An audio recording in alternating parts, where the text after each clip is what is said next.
Hello everyone, welcome to my channel Kanit Gurukul. We are discussing about the topic cross product in vector algebra, and today we will discuss the solution of NCERT exercise 10.4. So let's start.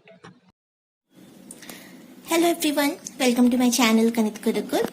हम vector algebra के cross product के बारे में बात कर रहे थे previous lecture में, और बेसिकली हम एनसीईआरटी के सॉल्यूशंस एक्सरसाइज 10.4 के सॉल्यूशंस पे बात कर रहे थे। 1 to 5 हमने पहले ही सोल्यूशन फाइंड कर लिया था। आज हम आगे प्रोसीड करते हैं। Okay, let us take a question number 6 from exercise 10.4 NCERT. Given that a dot b equals to 0 and a cross b equals to 0, what can you conclude about a and b? ठीक है, सबसे पहली बात आपको given है कि a dot b equals to 0। ठीक है, दो वेक्टर्स है a एंड b, दोनों का डॉट प्रोडक्ट 0 है। तो इससे आपको क्या पता चलता है? इससे हमें एक बात ये पता चलती है कि आइदर मॉड a और मॉड b दोनों में से किसी एक का वैल्यू 0 हो सकता है या दोनों भी 0 हो सकते हैं, और a vector perpendicular to b vector होता है। परपेंडिकुलरिटी की ये एक कंडीशन है ना कि अगर a dot b equals to 0 है तो दोनों परपेंडिकुलर हो सकते हैं, और a डॉट b अगर परपेंडिकुलर है, a और b अगर परपेंडिकुलर है तो वो डेफिनेटली a डॉट b 0 होता है। ठीक है, तो a डॉट b गिवन था 0 है, तो उससे हमें ये दोनों बात पता चली। सिमिलरली ये गिवन है कि a क्रॉस b का वैल्यू भी 0 है। ठीक है, दोनों का क्रॉस प्रोडक्ट भी 0 है। इससे क्या पता चलता है? इससे भी हमें ये पता चलता है कि मॉड a और मॉड b इक्वल्स टू 0। ठीक है, और डॉट प्रोडक्ट में परपेंडिकुलर होता है, एंड क्रॉस प्रोडक्ट के लिए क्या होता है? a और b जो दोनों वेक्टर है वो पैरेलल होते हैं। ये कंडीशंस हम वेक्टर के कंडीशंस हम पहले ही डॉट प्रोडक्ट और क्रॉस प्रोडक्ट की प्रॉपर्टीज को हम पढ़ चुके हैं। ये बात क्लियर हो रही है? ठीक है, तो अगर हम देखें, हमने देखा कि ये भी गिवन है, ये भी गिवन है, तो ये चार चीजें हमें दिख रही है कि मॉड ए और mod b 0, a perpendicular to b, mod a mod b 0, a parallel to b. अब सिंपल सी बात है, अगर ए और बी परपेंडिकुलर हुआ तब वो पैरेलल तो हो नहीं सकता, और अगर पैरेलल है तो परपेंडिकुलर नहीं हो सकता। दो वेक्टर एक दूसरे पे आइदर पैरेलल होंगे या परपेंडिकुलर होंगे, दोनों एक साथ तो नहीं हो सकते। ठीक है, since a and b can't be parallel and perpendicular at the same time। Same time में दोनों चीजें तो नहीं हो सकती ना। दैट मीन्स ये और वाला जो कंडीशन है ये फॉल्स है, ये नहीं हो सकता। मतलब कौन सा कंडीशन सही है? ये कंडीशन सही है। तो इससे हम क्वेश्चन हमें बोला है कि दोनों चीज अगर गिवन है तो आप क्या कंक्लूड कर सकते हो? तो हम कंक्लूजन हमारा ये निकला कि आइदर a इक्वल्स टू 0 और b इक्वल्स टू 0।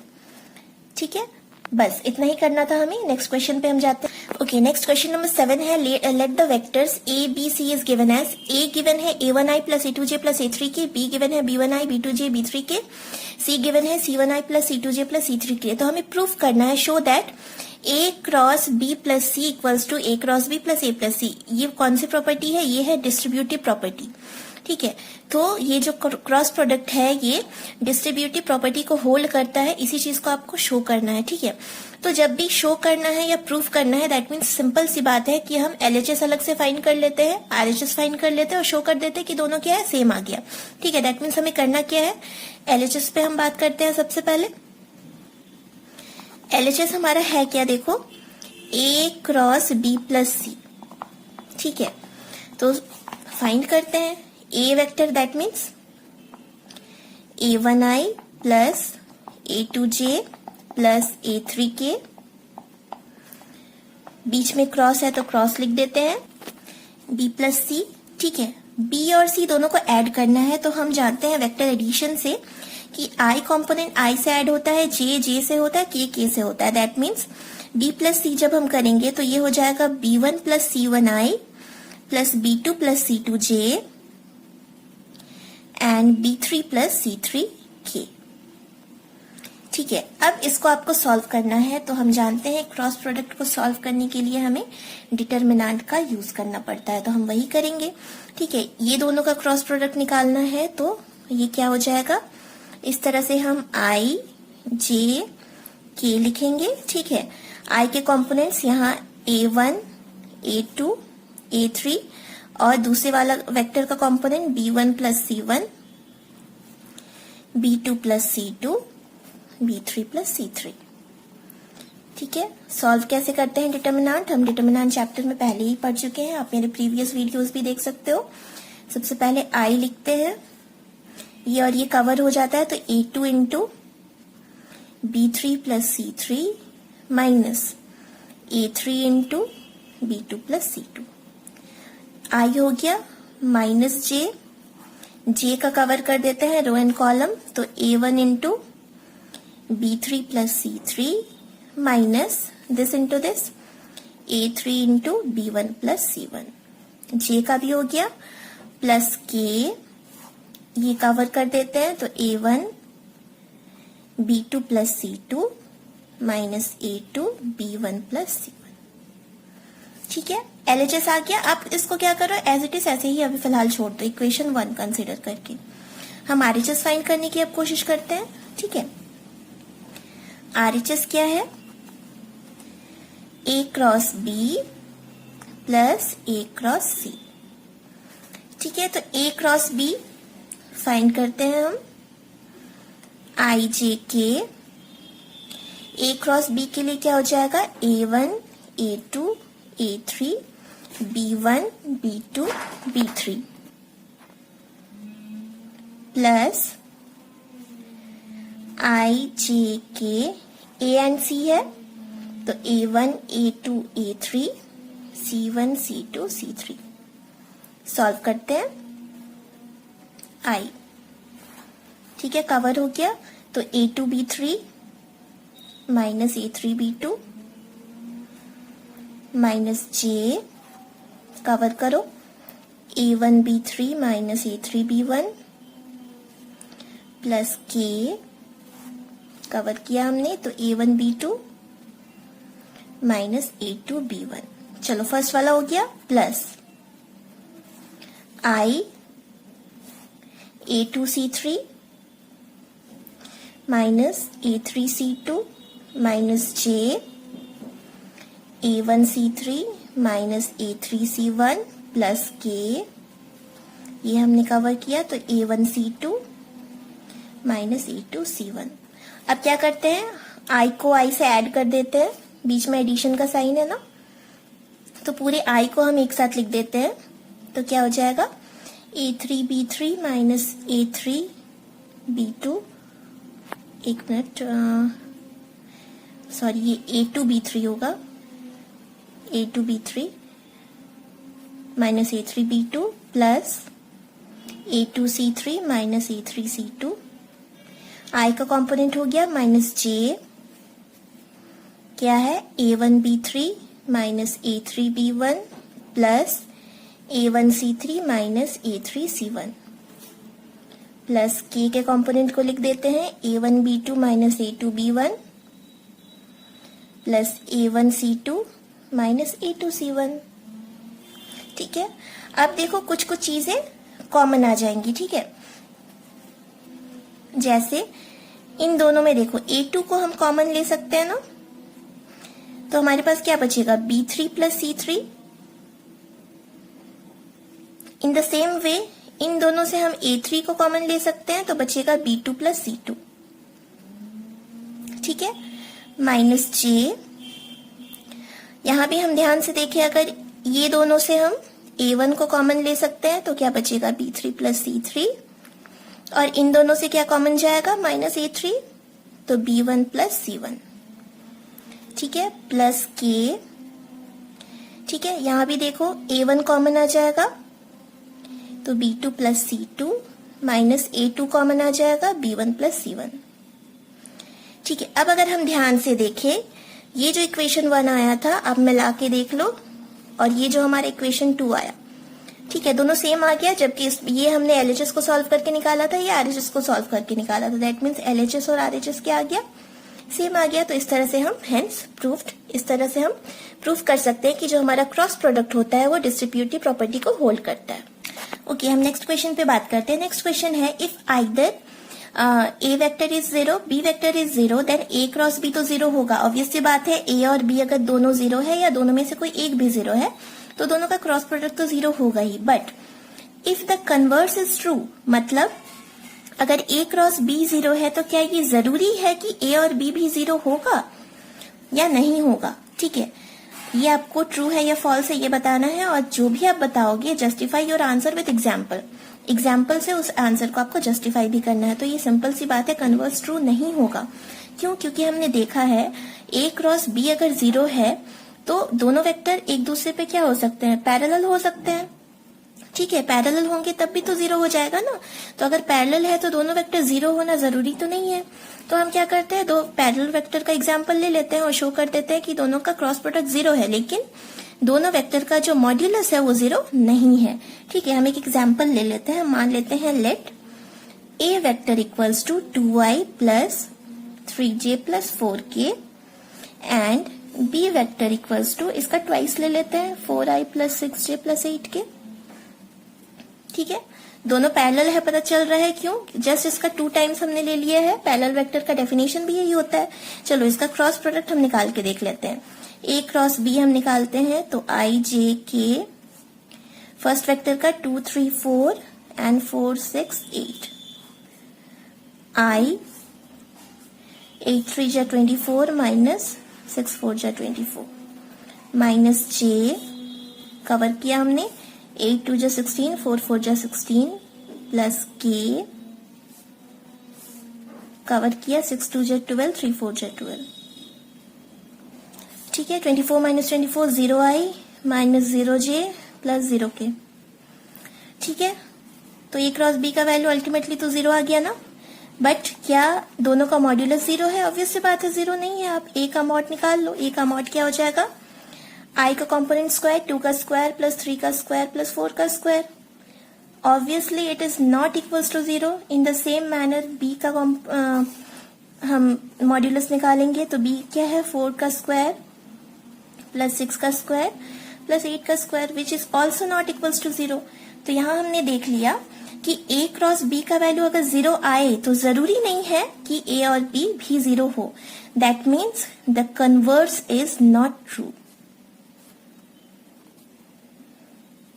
ठीक है, ओके, नेक्स्ट क्वेश्चन पे हम बात करते हैं। Question number 9, find the area of a triangle with vertices a b c. ठीक है, एरिया ऑफ अ ट्राइंगल इससे पहले हमने और भी बहुत सारे तरीके सीखे हैं जिसे हम फाइंड कर सकते हैं, लेकिन क्योंकि हम क्रॉस प्रोडक्ट का चैप्टर पढ़ रहे हैं तो क्रॉस प्रोडक्ट के हेल्प से हम कैसे निकाल सकते हैं।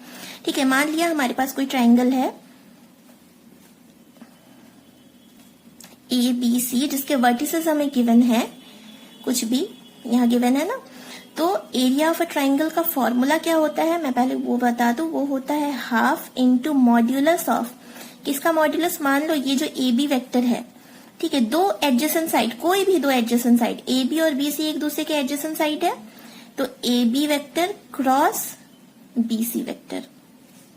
ठीक है, ये बात क्लियर है। दोनों एडजेसेंट साइड का क्रॉस प्रोडक्ट निकालेंगे, उसका मॉड्यूलस यानी मैग्नीट्यूड निकालेंगे और हाफ से उसे मल्टीप्लाई कर देंगे, तो ये क्या हो जाएगा? एरिया ऑफ ट्राइंगल निकल जाएगा। तो बेसिकली हमें क्या करना है, पहले तो दोनों साइड के वेक्टर्स निकालने हैं। ठीक है, तो ए बी वेक्टर कैसे निकलता है अगर पॉइंट्स गिवन है? तो हमने पहले भी बताया था कि पोजीशन वेक्टर का हेल्प हम लेते हैं, O B vector minus O ए वेक्टर। ठीक है, जस्ट आपको ज्यादा दिमाग नहीं लगाना है, दोनों के कोऑर्डिनेट को ना माइनस करते जाओ, सेकेंड माइनस पहला। ए बी है ना, तो बी से ए को माइनस करो, जैसे ये 2 है, 2 से 1 को माइनस करो, इसका x कोऑर्डिनेट को x से माइनस करोगे, y को y से, z को z से, तो 2 माइनस 1 कितना आ गया? 1 आई आया। फिर 3 को 1 से, तो 2 प्लस 2j एंड 5 से 2 प्लस 3k। ठीक है, बस इतना करना होता है। ठीक है, तो ए बी मिल गया। इन द सेम वे जब आपको बी सी वेक्टर निकालना है तो आपको सी से बी को माइनस करते जाओ, तो 1 माइनस 2 करोगे तो माइनस 1 आई, फिर 5 से 3 को माइनस करोगे तो प्लस 2j, 5 से 5 को माइनस करोगे तो 0k। ठीक है, तो कितना आ गया? Minus I plus 2j। A B मिल चुका है, बी सी मिल चुका है, तो अब हमें बेसिकली करना क्या है? A b cross b c करना है। क्रॉस प्रोडक्ट पहले निकालोगे तब तो उसका मैग्नीट्यूड निकालोगे ना, तो क्रॉस प्रोडक्ट निकाल लेते हैं हम लोग। आई जे के ए बी का कोफिशिएंट 1 2 3, बी सी के लिए आई का कोफिशिएंट इज -1, जे का कोफिशिएंट 2, के का कोफिशिएंट 0 हो गया। ठीक है, अब इसको फाइंड कर लेते हैं। आई 0 -6 -j 0 +3 +k 2 +2, तो ये आ गया -6i -3j +4k। इसका मैग्नीट्यूड भी चाहिए ना, तो मैग्नीट्यूड हम निकाल लेते हैं।